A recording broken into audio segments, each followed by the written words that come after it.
इस वक्त की बड़ी जानकारी आप तक पहुंचा दे। एक्ट्रेस रवीना टंडन मध्य प्रदेश के सतपुरा टाइगर रिजर्व में बाघ के फोटोशूट को लेकर के मुश्किलों में घिरती नजर आ रही हैं। रवीना नर्मदापुरम जिले के सतपुरा टाइगर रिजर्व में जंगल सफारी करने पहुंची। सफारी के दौरान रवीना बाघ के काफी नजदीक जाती नजर आ रही हैं। सफारी में वो फोटो और वीडियोग्राफी कर रही थी, तभी अचानक एक बाघ पास आ गया। रवीना टंडन जिप्सी में बाघ के करीब जाकर वीडियो बनाती नजर आई। जिप्सी के पास आते ही बाघ विचलित हो जाता है और दहाड़ने लगा। इस घटना का वीडियो वायरल होने के बाद टाइगर रिजर्व मैनेजमेंट ने जांच के आदेश दिए हैं। रवीना ने खुद ट्वीट कर जंगल सफारी की जानकारी दी थी।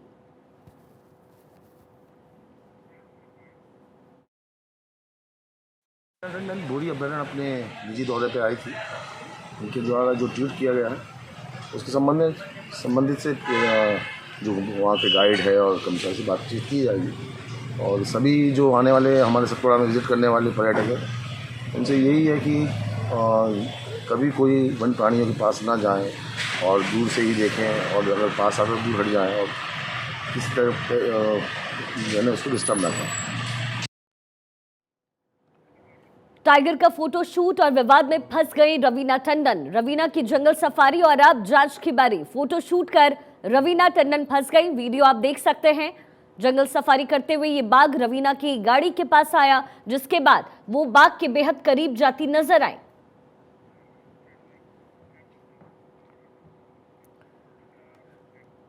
और चलिए अब श्रद्धा मर्डर केस से जुड़ी एक अहम जानकारी आपको दे दें। श्रद्धा मर्डर केस में आफ्ताब ने पॉलीग्राफी टेस्ट के दौरान कई बड़े खुलासे किए। पूछताछ में उसने बताया कि वो केवल हिंदू लड़कियों को अपना निशाना बनाता था। यहां तक कि श्रद्धा के जिंदा रहते समय भी उसने तकरीबन 20 लड़कियों से रिश्ते बनाए।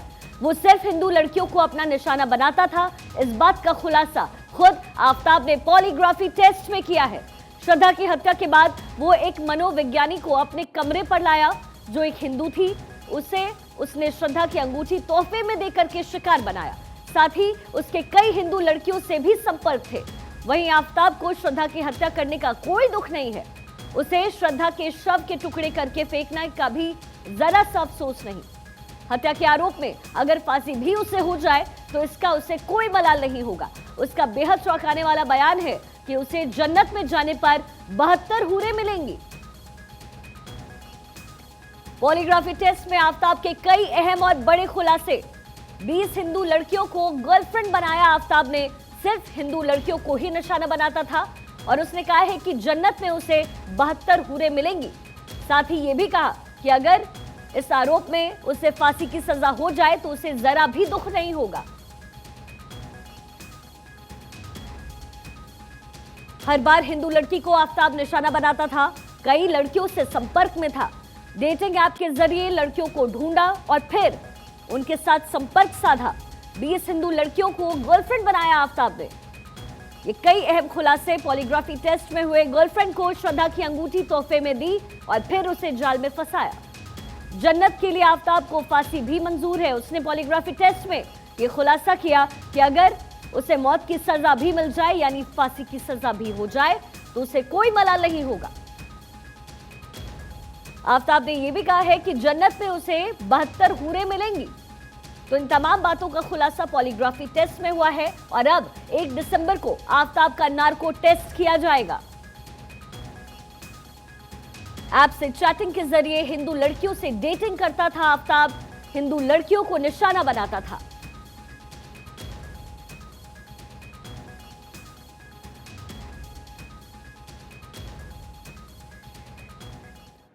और एक और अहम जानकारी आप तक पहुंचा दें। अलीगढ़ में गणेश प्रतिमा स्थापित करने वाली और फिर भगवान श्री राम को पैगंबर बताने वाली रूबी आसिफ खान एक बार फिर से कट्टरपंथियों के निशाने पर आ गई हैं। ऑल इंडिया बाबरी मस्जिद एक्शन कमेटी की अलीगढ़ इकाई ने रूबी आसिफ खान को हिंदू धर्म अपनाने की नसीहत दी है, जिस पर रूबी खान ने करारा जवाब दिया। उन्होंने कहा है कि बाबर की औलादों से डरती नहीं है। सीएम योगी के प्रबुद्ध सम्मेलन से हिंदू मुस्लिम एकता को बल मिला है। साथ ही मुस्लिम समुदाय के लोग समझते जा रहे हैं कि भगवान श्री राम ही हमारे पैगंबर थे। इस पर बाबरी मस्जिद एक्शन कमेटी से जुड़े रहे बाबर इलियास ने यह कहा है कि हमने नसीहत नहीं, मशवरा दिया है कि वो बार बार ऐसे विवादित बयान देती रहती हैं, जिससे इंसानियत को ठेस पहुंचती है। अलीगढ़ में मुख्यमंत्री जी की सभा में कुछ मुस्लिम लोगों को श्री राम के नारे लगाते हुए देखकर आज बहुत खुशी हुई और मैं बहुत खुश हूँ कि अच्छा है, भाईचारा बढ़ रहा है देश के अंदर। ये सब लोगों को दिख रहा है कि हम लोग एक सनातन धर्म से हैं और सब पहले हिंदू ही थे, उनको मुसलमान बनाया जाता है। बाद में जब दुनिया में आते हैं तो हिंदू ही पैदा होकर आते हैं, उनको मुसलमान बना दिया जाता है।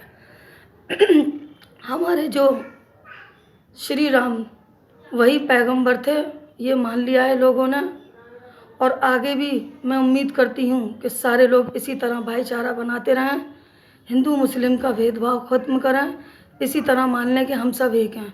मेरी पत्नी रूबी आसिफ खान एक देश को मानने वाली महिला है। वो भगवान श्री राम और अल्लाह में कोई भेदभाव नहीं मानती, ना ही कोई फ़र्क मानती हैं और ना ही है, कोई फ़र्क भी नहीं है। ये तो कुछ कट्टरपंथी और जिहादी सोच वाले आदमी हैं जो दाढ़ी रखाकर अपने आप को मुसलमान समझते हैं, लेकिन वो मुसलमान खुद नहीं हैं। वो ये भूल रहे हैं कि वो भी हिंदू पैदा हुए थे, उन्हें भी उनके घर वालों ने मुसलमान बनाया था। और मेरी पत्नी ने जो बयान दिया है बिल्कुल सही दिया है। उन्होंने बयान दिया है कि भगवान श्री राम एक पैगंबर थे, तो ये बिल्कुल सही है। भगवान श्री राम और अल्लाह क्या अलग अलग हैं? अगर अलग हैं तो वो बताएं, साबित करें इस बात को।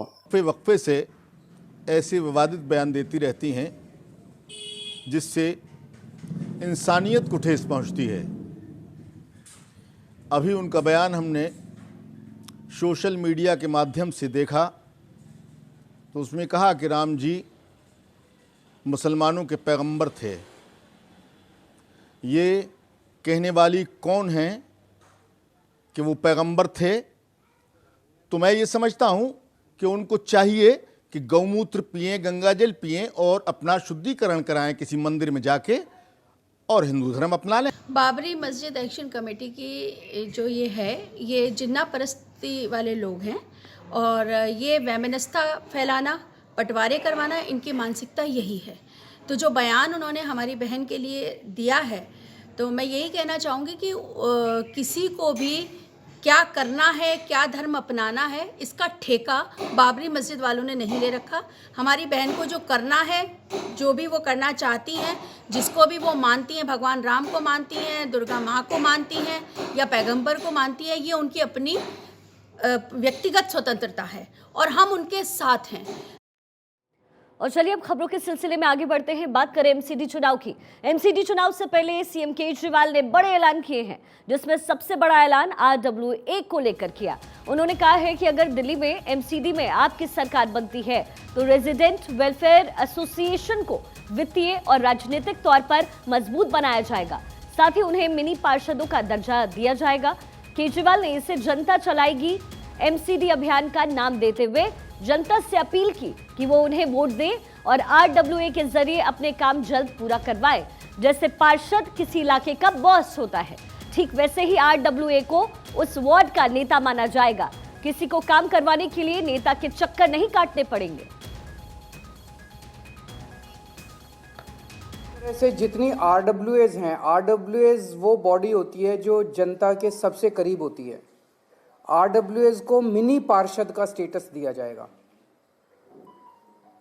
अपने इलाके की, जैसे पार्षद एक वार्ड का बॉस होता है, वार्ड का नेता होता है, अपनी RWA के इलाके का, जो RWA का इलाका है उसका नेता RWA को माना जाएगा। RWA को मिनी पार्षद का स्टेटस दिया जाएगा।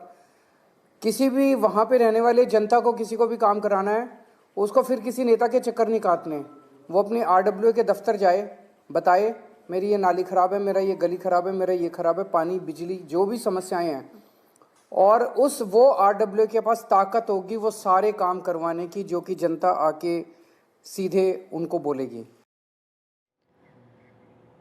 और देखिए, दिल्ली एमसीडी चुनाव को लेकर के आज बीजेपी का मेगा शो है। 14 जिलों में कई राज्यों के सीएम समेत केंद्रीय मंत्री रोड शो करने वाले हैं।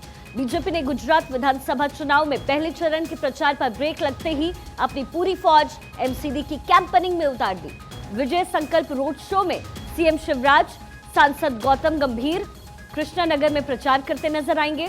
वहीं सीएम जयराम ठाकुर मोती नगर में कार्यकर्ताओं में जोश भरेंगे। सीएम धामी सांसद प्रवेश साहिब सिंह मटियाला में प्रचार को रफ्तार देंगे। वहीं केंद्रीय मंत्री अनुराग ठाकुर रजौरी गार्डन में चुनावी अभियान करेंगे तो नितिन गडकरी, मीनाक्षी लेखी मालवीय नगर में प्रचार करते नजर आएंगे। ज्योतिरादित्य सिंधिया रोहताश नगर में तो संबित पात्रा श्रीनगर विधानसभा में विपक्ष पर निशाना साधते नजर आएंगे। एमसीडी चुनाव में बीजेपी का मेगा शो। दिल्ली के 14 जिलों में 14 जगहों पर यह मेगा रोड शो। बीजेपी का मेगा चुनाव प्रचार। 14 जिलों में बीजेपी का मेगा रोड शो। कई राज्यों के सीएम, केंद्रीय मंत्रियों का रोड शो होने वाला है। गुजरात में चुनाव प्रचार पर रोक लगते ही पूरी फौज एमसीडी चुनाव के लिए जुट चुकी है। बीजेपी के बड़े दिग्गज आज प्रचार में उतर रहे हैं। सीएम शिवराज, सांसद गौतम गंभीर कृष्णनगर में होंगे। सीएम जयराम ठाकुर मोती नगर में कार्यकर्ताओं में जोश भरते नजर आएंगे। दिल्ली एमसीडी चुनाव को लेकर के भाजपा पूरी तरीके से तैयार। सीएम धामी, सांसद प्रवेश साहिब सिंह मटियाला में प्रचार को रफ्तार देंगे। तो वहीं 14 जिलों में कई राज्यों के सीएम समेत केंद्रीय मंत्री भी रोड शो करेंगे। विजय संकल्प रोड शो में सीएम शिवराज, सांसद गौतम गंभीर कृष्णनगर में होंगे। सीएम जयराम ठाकुर मोती नगर में कार्यकर्ताओं में जोश भरेंगे। सीएम धामी, सांसद प्रवेश साहिब सिंह मटियाला में प्रचार करते नजर आएंगे। केंद्रीय मंत्री अनुराग ठाकुर रजौरी गार्डन में चुनावी अभियान करेंगे तो वहीं नितिन गडकरी, मीनाक्षी लेखी मालवीय नगर में होंगे।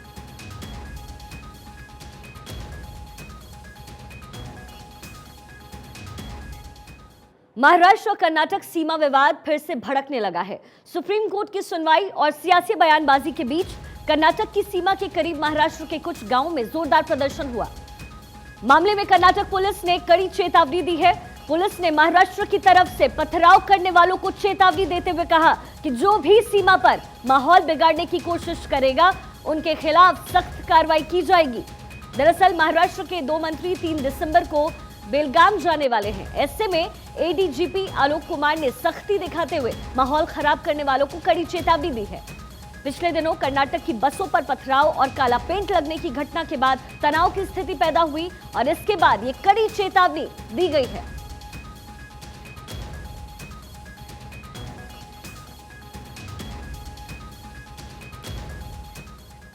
और आइए अब आपको ये बताते हैं कि दरअसल महाराष्ट्र और कर्नाटक की सीमा का ये पूरा विवाद है क्या। आपको बता दें 50 साल से ये पूरा विवाद चल रहा है, जिसको लेकर के लगातार चेतावनी दी जा रही है। सीमा को लेकर के ये विवाद चल रहा है। पहले बेलगाम बॉम्बे प्रेसिडेंसी का ये हिस्सा था। 1956 में भाषा के आधार पर राज्यों का पुनर्गठन हुआ, लेकिन ये पूरा विवाद हुआ कैसे, क्या कुछ हुआ, इसकी जानकारी हम आपको दे रहे हैं। ये सीमा पर विवाद है, महाराष्ट्र और कर्नाटक की सीमा पर 50 साल से ये पूरा विवाद चलता आ रहा है। क्या कुछ हुआ इसके बाद आने वाले सालों में आपको अब ये बता रहे हैं। सीमा को लेकर के ये विवाद चल रहा है।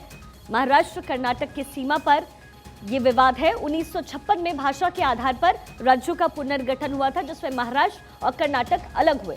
पहले बेलगाम बॉम्बे प्रेसिडेंसी का ही हिस्सा था और अब ये विवाद तब से ही गहराता जा रहा है। 1956 में भाषा के आधार पर इन राज्यों का पुनर्गठन किया गया, यानी महाराष्ट्र कर्नाटक अलग हो गए, जिसके बाद महाराष्ट्र में मराठी भाषी और बेलगाम को शामिल करने की मांग उठने लगी। खानापुर, नांदगाड़, निपानी को महाराष्ट्र में लाने की भी मांग उठी और यहीं से विवाद शुरू हो गया। बॉर्डर विवाद में क्या कुछ है। सीमा विवाद पर कई बार खूनी संघर्ष भी देखने को मिला, क्योंकि 1956 से ये चला आ रहा था और ये विवाद गहराता चला गया। लंबे समय से सुप्रीम कोर्ट में ये विवाद भी चल रहा है। 56 से ही ये विवाद सुर्खियों में रहा। कई बार हिंसक झड़प भी हुआ महाराष्ट्र और कर्नाटक के बॉर्डर पर और इसके बाद अलग अलग जगह पर यह विवाद देखने को मिला। एडीजीपी आलोक कुमार ने अब चेतावनी दी है, क्योंकि पिछले दिनों भी खूनी संघर्ष वहां नजर आया, जिसके बाद कर्नाटक महाराष्ट्र की सीमा पर किसी भी तरीके से असामाजिक तत्व कुछ करे, इसको लेकर के एडीजीपी ने चेतावनी दी है। रिजर्व बैंक ऑफ इंडिया ने डिजिटल करेंसी को लेकर के बड़ा ऐलान किया है। 1 दिसंबर को डिजिटल रुपया की पहली खेप लॉन्च होगी। डिजिटल टोकन के रूप में होगा। बता दें कि आरबीआई पहले ही बता चुका है कि डिजिटल रुपए उन तमाम मूल्य वर्ग में जारी किया जाएगा जिसमें अभी तक रिजर्व बैंक मुद्रा और सिक्के जारी किए गए हैं।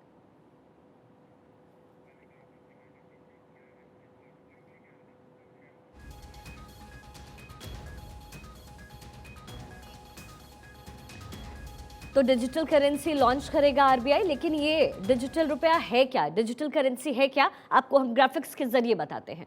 तो सबसे पहले आपको बताएं कि आरबीआई डिजिटल रुपया किस तरीके से लॉन्च करा है। आप समझिए, टोकन की तरह ये रुपया होगा। आप जानते हैं जिस तरीके से क्रिप्टो करेंसी भी सामने आया, एक डिजिटल ट्रांजैक्शन है और अब आरबीआई की तरफ से इससे जारी किया जा रहा है। करेंसी नोट की तरह इसका इस्तेमाल किया जा सकेगा, एक टोकन की तरह होगा। डिजिटल वॉलेट में आप रख सकेंगे, जैसे आपके कई तमाम वॉलेट्स होते हैं वैसे ही एक डिजिटल वॉलेट होगा जिसमें आप इस डिजिटल रुपया को रख सकते हैं। डिजिटल वॉलेट बैंक से मिलेगा। इसका इस्तेमाल करने से पहले आपको बैंक से ये सुविधा अपने फ़ोन में लेनी पड़ेगी, जिसके बाद आप डिजिटली पेमेंट जो आप करते रहे एक तरीके से इससे भी कर पाएंगे। मोबाइल या अन्य डिवाइस में आप इसको रख सकते हैं, जैसे कि आप बाकी और डिजिटल पैसों का यूज़ करते हैं, डिजिटल ट्रांजैक्शन का यूज़ करते हैं, वैसे ही एक ऐप होगा। आपस में लेन देन के लिए आप इसे इस्तेमाल कर सकते हैं। और बड़ी चीज़ ये है और बड़ी बात इसमें ये कि आरबीआई इसे लेकर के आ रहा है। आरबीआई डिजिटल रुपया लॉन्च कर रहा है। बाजार से आप सामान भी आराम से खरीद सकेंगे। आप समझ सकते हैं कि जिस तरीके से डिजिटली पेमेंट्स होते हैं एक तरीके से डिजिटल रुपया वही है, लेकिन आरबीआई इसे लेकर आ रहा है। आरबीआई लॉन्च करा, ये एक बड़ी बात है। बैंक में जमा करने पर ब्याज भी मिलेगा। जैसे कि आप रुपया जमा करते हैं बैंक में, अब आप डिजिटल रुपया जमा कर सकते हैं जिस पर आपको ब्याज भी मिलेगा। इसके फायदे क्या कुछ होंगे आपको ये भी बताते हैं। डिजिटल अर्थव्यवस्था को मजबूती मिलेगी। जिस तरीके से पूरा वर्ल्ड इस वक्त डिजिटली ग्रो कर रहा है, इससे आपको मजबूती मिलेगी, इससे हमारे देश को मजबूती मिलेगी। जेब में कैश रखने की आपको ज़रूरत नहीं होगी। और जाहिर है जब से डिजिटल ट्रांजैक्शंस हुए हैं आप वैसे भी कैश बहुत कम रखते हैं, लेकिन अगर ये है तो आधिकारिक तौर पर आप बैंक जा सकते हैं। मोबाइल वॉलेट की तरह ही ये काम करेगा, जैसा कि मैंने पहले भी बताया, लेकिन बड़ी बात ये होगी कि बैंक में भी इसका इस्तेमाल आसानी से आप कर पाएंगे। इससे पेमेंट करने में आपको सुविधा हो जाएगी, ना केवल दुकानों पर बल्कि बैंक के अंदर भी। बैंक मनी और कैश में कन्वर्ट करना इससे आसान हो जाएगा। यानी जब आप बैंक में जाते होंगे, आप रुपया देते हैं और फिर आपके अकाउंट में आता है, लेकिन डिजिटल रुपया जो के फायदे ये हैं कि आप डिजिटली उनको जाके देंगे और कैश आपके अकाउंट में पहुंच जाएगा। बिना इंटरनेट कनेक्शन के भी ये काम करेगा। ये एक बहुत बड़ी बात है, क्योंकि अगर इंटरनेट कनेक्शन नहीं है तो आप बाकी पेमेंट्स, ऑनलाइन ट्रांजैक्शंस नहीं कर पाते, लेकिन ये बिना इंटरनेट कनेक्शन के काम करेगा। ये एक बड़ी बात है इसमें। ₹1 की वैल्यू मौजूदा करेंसी के ही बराबर होगी, यानी ₹1 की वैल्यू डिजिटल रुपए के हिसाब से भी ₹1 ही होगा। तो ये कुछ बड़ी बातें, डिजिटल रुपए के क्या फायदे हैं, किस तरीके से वो मजबूती देगा, भारत को मजबूती देगा और कहीं ना कहीं आपकी जिंदगी और आसान बनाएगा। और भारतीय रिजर्व बैंक इसे लॉन्च करेगा। डिजिटल करेंसी आरबीआई लॉन्च करने वाला है। 1 दिसंबर को डिजिटल करेंसी लॉन्च किया जाएगा।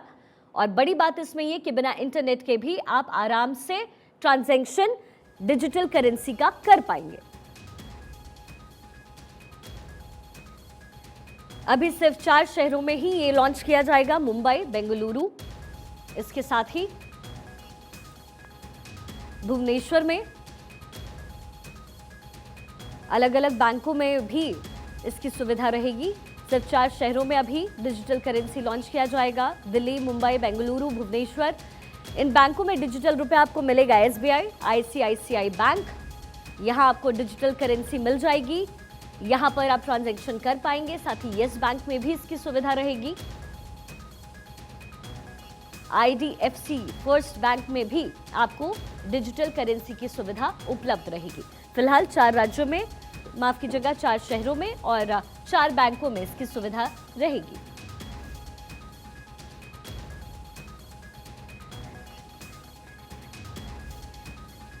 और इसी बीच एक और बड़ी जानकारी मिल रही है। 7 दिन बाद एम्स का डेटा रिकवर किया गया है। 7 दिन के हैकर्स के कब्जे में ये सर्वर था। एम्स का काम अभी भी मैनुअल सिस्टम को ठीक करने में लगा हुआ है।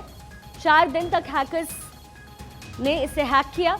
हैकर्स की फिरौती मांगने की आई थी खबर। एम्स के 200 करोड़ मांगने की खबर थी। एम्स से 200 करोड़ रुपए मांग रहे थे ये हैकर्स। 7 दिन से हैकर्स के कब्जे में एम्स का पूरा सर्वर था। लेकिन अब बड़ी जानकारी मिल रही है कि 7 दिन के बाद एम्स का डेटा रिकवर कर लिया गया है। 7 दिन से हैकर्स के कब्जे में एम्स का पूरा सर्वर था, लेकिन अब 7 दिन के बाद कड़ी मशक्कत के बाद डेटा को रिकवर किया गया। एम्स का काम अभी भी मैनुअल सिस्टम को ठीक करने में लगा हुआ है। अभी भी मैनुअल सिस्टम को ठीक करने में 4 दिन और लगेंगे, लेकिन बड़ी जानकारी ये कि डेटा रिकवर अब तक कर लिया गया है। हैकर्स के फिरौती मांगने की जानकारी मिल रही थी एम्स से, और एम्स से 200 करोड़ मांगने की खबर थी, लेकिन बड़ी जानकारी है कि 7 दिन के बाद कड़ी मशक्कत के बाद इन डेटा को रिकवर किया गया।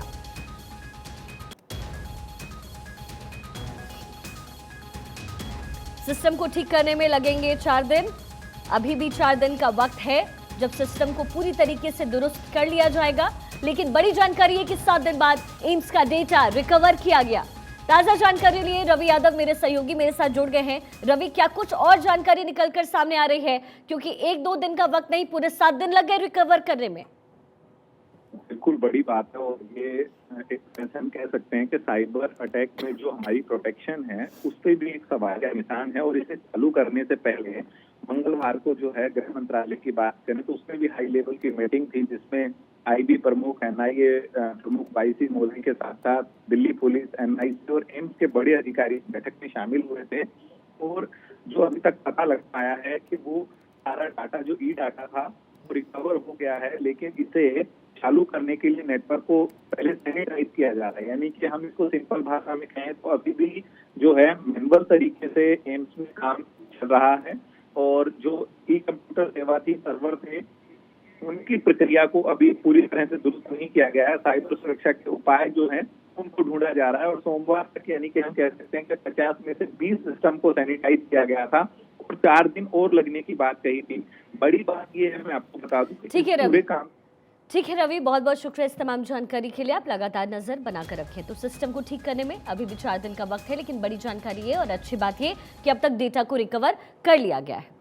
और चलिए अब खबरों के सिलसिले में आगे बढ़ें। कोविड वैक्सीन से अगर किसी की मौत हो जाती है तो केंद्र सरकार इसकी जिम्मेदारी नहीं लेगा। सुप्रीम कोर्ट में दायर हलफनामे में केंद्र ने कहा कि मृतकों और उनके परिजनों के प्रति उसकी पूरी हमदर्दी है, लेकिन टीके के किसी भी प्रतिकूल प्रभाव के लिए उसे जिम्मेदार नहीं ठहराया जा सकता। ये मामला पिछले साल 2 युवतियों की कथित तौर पर कोरोना टीकाकरण से मौत को लेकर के सुप्रीम कोर्ट में दायर याचिका से जुड़ा है।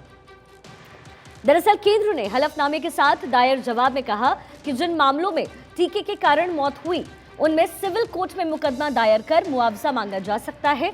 ये हलफनामा 2 युवतियों के माता पिता द्वारा दायर याचिका के जवाब में आया है। इनकी पिछले साल कोविड टीकाकरण के बाद मृत्यु हो गई थी। भारत के 100 सबसे अमीर लोग इस साल और अमीर हो जाएंगे। ठीक है, जी हाँ, इनकी कुल संपत्ति बढ़कर के $800 अरब अब हो गई है। आपको बता दें कि गौतम अडानी भारत के सबसे अमीर व्यक्ति हैं। उनकी संपत्ति $150 अरब है। तो वहीं दूसरे स्थान पर मुकेश अंबानी है। देश की सबसे अमीर महिला सावित्री जिंदल की संपत्ति $16 अरब है। फोर्ब्स की लिस्ट में हिंदुजा ब्रदर्स और बजाज फैमिली ने भी अब एंट्री मार ली है।